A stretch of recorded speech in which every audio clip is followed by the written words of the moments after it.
I'm so thankful for Black and Brown because a period of time, I was in the improv scene locally, and I was the only person of color in the troupe for, over 3 years. There's a lot of opportunities theater-wise, but not so much for Black and brown actors.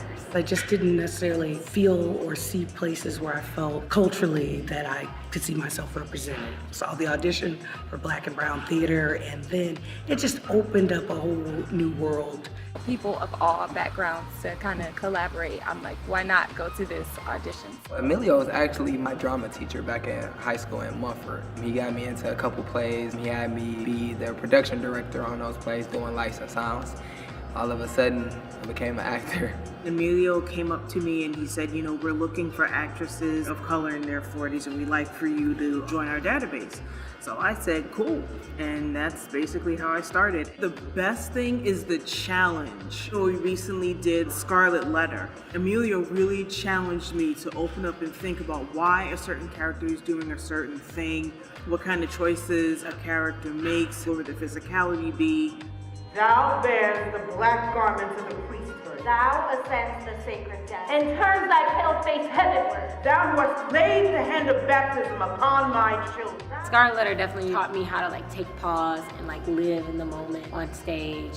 With theater, you have to be so big, and all I can remember from Scarlet Letter is Emilio telling me, project, project. I learned a lot of my techniques and skills through this. One of the things I find is most remarkable about Black and Brown theater is the opportunities that it creates. It helped me to get out there more, to talk to people more, find out who's doing what, find out what I can get into. After the first showcase, being in the database, my name was everywhere. That one experience kind of just helped me branch off into different things.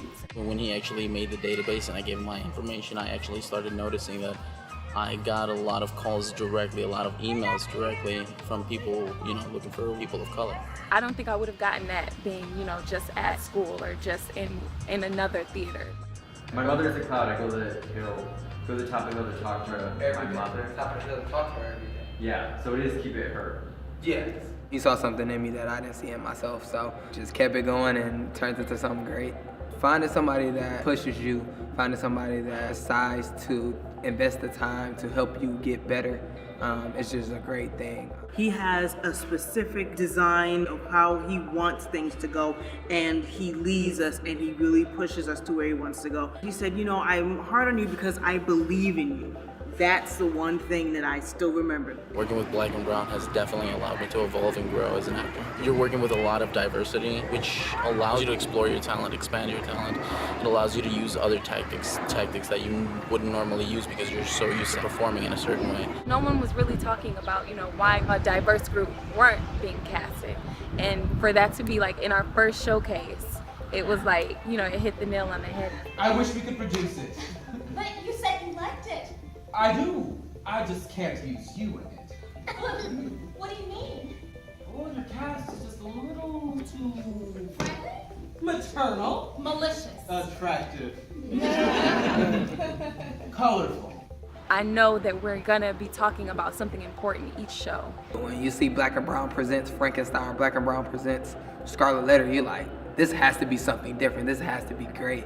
Detroit is a hub for all the theater, but you don't see anything like this. And it's affordable, it's for family. Well, the fact that I like Black and Brown theater in the first place, for actors of color, because we are not represented all that well. Then there's the stereotypes that come in. People are like, oh no, we want you to act like this and that because they think that's how we act. Being at universities, you don't always, you get typecasted a lot.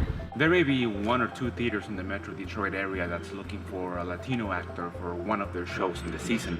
And you can go in and try out for that, but if you're not what they're looking for, if you don't fit the look or the part, then better luck next season. Black and Brown Theater, we're doing classics, doing everything with color, showing, look, we can do this too, even better. You're expected to be your best, and representing people of color and showing what we can do. We can do all types of roles, from leading ladies to comedy, drama, the classics. I really commend Emilio for all the hard work he's putting into this theater to create a network of opportunities for actors of color, and also to reach out to other theaters to bridge across some of those racial, cultural barriers. It helps a lot when you're on, when you're on a database where people actually go to look for other actors of color. I think it's one of the best tools we have as performers in Detroit. It's definitely about more than representation, even though that is most important, but it's about showcasing what we can do because we don't get that opportunity a lot. So it's showcasing how we all can relate as people, how we can relate as human beings. And through our stories, through storytelling, through writing, through working in the community, working with kids just in one place.